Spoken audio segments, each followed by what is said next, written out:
What's up, everybody? It's Greg from Sleepers Media. Yesterday, the Champions Classic kicked off the college hoop season with a bang. 2 great games, some big-time performances. I want to break it all down and give my 10 biggest takeaways from last night's games. But first, go over to the Sleepers Media YouTube channel. Make sure you subscribe so that you don't miss any of the great content that my co-host Carter Elliott and I will be putting out all college basketball season. All right, let's get right into it. Number 1, Ochai Agbaji is a star. He's Kansas's best player. I was very curious to see how he would respond without his running mate, Jalen Wilson. 29 points, 9 for 17 from the field, 0 turnovers. He carried this team to a victory, and he looked like an All-American in the process. I don't really think he got the preseason love that he should have. I don't really think he's considered by the masses to be the best player in the Big 12. He probably should be. He's good enough to be a go-to scorer on a team that could win a national title. He impressed the hell out of me last night. Number 2, Remy Martin can run the show for this Kansas team and lead them to a lot of victories. I think there were a lot of questions about how the good and the bad sides of Remy Martin would work their way into a winning program like the Kansas Jayhawk program. Last night, you saw both sides. He had 0 points in the first half. He finished with 15 points, all in the second half, 6 rebounds and 2 assists that he chipped in as well. Look, you're always going to have some ups and downs with Remy. However, as long as the total product that he puts out at the end of the game is something along the lines of what he did last night, that's enough for this Kansas team with the rest of the balance and the depth they bring to the table.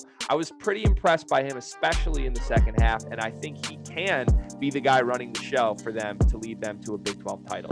Let's move to the Michigan State side of things. Number 3, another 2-sided point guard situation, but AJ Hoggard was fantastic. He was the guy people had kind of written off, and Michigan State fans are probably going to give me crap for this, but maybe I was the one who wrote him off. I don't think that he can be a starting point guard for a really good team, and I still stand by that. However, he shut me up last night, 8 for 13 from the floor, 17 points and 4 assists. I mean, if you told me AJ Hoggard would have 17 points in any game this season, I would have told you you're crazy. Now, it's a separate conversation to say if that's a good or a bad thing for Michigan State. If AJ Hoggard's your leading scorer, I would argue it's not great. And Tyson Walker really chipped in nothing. That's the 2 sides of the point guard situation that I'm talking about right now. We'll see where this point guard spot goes for Michigan State going forward, but Hoggard impressed everyone last night. And at the bare minimum, you now have a pretty high floor for the point guard spot for Michigan State this season if Hoggard can keep that up. Number 4, MSU doesn't really have an alpha, and that's a big problem. Is it Max Christie? Is it Gabe Brown? Is it Joey Hauser? It's not Joey Hauser, I can tell you that. Is it Tyson Walker? It wasn't last night. Is it AJ Hoggard? Maybe. I don't know. That's the problem with this team. I saw a lot of buzz on Twitter, people kind of saying the problem was Gabe Brown and Joey Hauser didn't really give us much. Well, I would argue that's because they're role players. We knew these guys were role players last season, and we're not really expecting them to take massive jumps. I know a lot of people are high on Gabe Brown, but Gabe Brown needs someone in the backcourt to run the show and set him up. Look, I still think Max Christie can be that guy. I think he looked pretty damn good last night. The shots just didn't fall. He needs to be this team's leading scorer, but I think it's going to take a while for them to figure out who their go-to guy is. And replacing Aaron Henry was always going to be tough. Last night, his presence not being there was very noticeable. Let's move to the second game. Some big takeaways because some huge performances from great players in this game. Paolo Banchero is the real deal. 22 points, 7 rebounds, 8 for 9 from the free throw line. He actually didn't make a 3, but his shot in general looked fantastic. Look, he's probably the number 1 pick in the draft. I'm still going to argue that Chet Holmgren is a more unique player and maybe a higher ceiling pro. But Banchero is one of the most polished college freshmen that I have ever seen. I mean, he looks so comfortable off the dribble. He just moves in a way that a guy his size should never move. He looks very solid defensively. And if he didn't miss a couple minutes in that second half with whatever his injury situation was, he might have put up 30 in this game. Wildly impressed with Banchero. He's a superstar. Number 6, Trevor Keels was the best player on the floor last night in any game. 25 points, 10 for 18 from the floor. I think Keels playing Robin to Banchero's Batman gives Duke arguably the best offensive duo in the country. Keels is just a very unique player. I know I've seen tape from him, and there were jokes made about he looks really big preseason, but he was just bulldozing people, getting to the rim at will. I think he has some dog in him too as a scorer that really impressed me. There was a comment by the people announcing the game that You know, they're not putting up the numbers Zion and RJ Barrett did, but it's a similar duo in terms of impact, and I kind of see that. I think that Keels and Banchero is a really, really special combination. And Jeremy Roach and Keels have played together for a long time. You could tell that Jeremy Roach felt really freed by Trevor Keels' presence.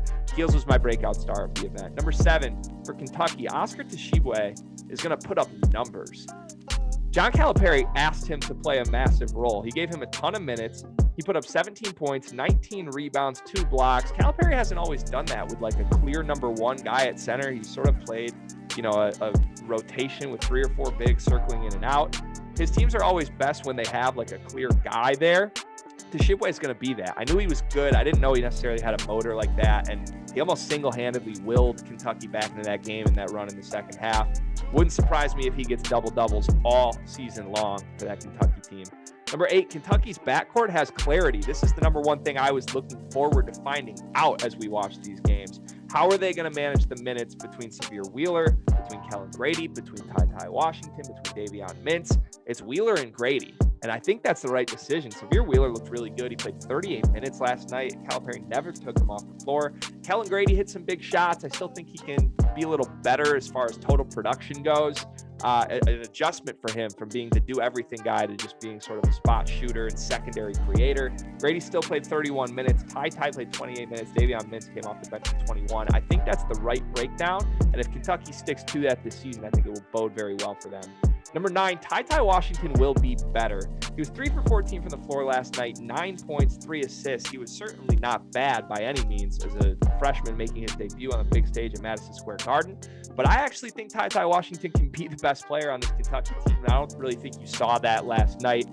Not saying the moment was too big for him, but I think he's still sort of settling in and figuring out what his role with this Kentucky team is. It's hard to play as a point guard next to a guy who's so ball dominant like Sahvir Wheeler, and I think that will take TYTY some time to figure out. But by the end of the season, it will not surprise me if TYTY Washington either leads his team in scoring or is starting to pick up some on-ball responsibilities as Kentucky hits their stride heading into March. And number 10, my biggest takeaway from last night's Champions Classic.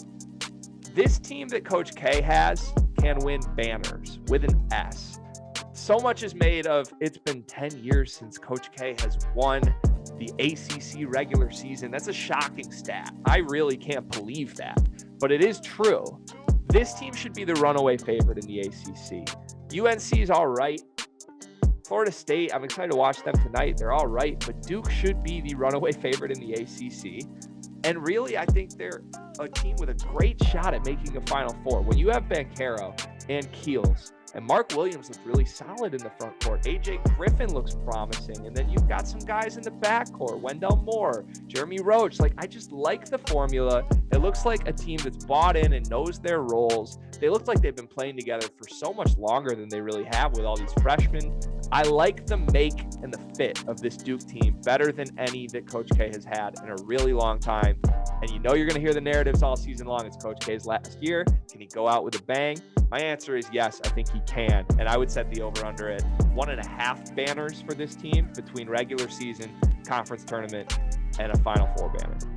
Will be fun to watch.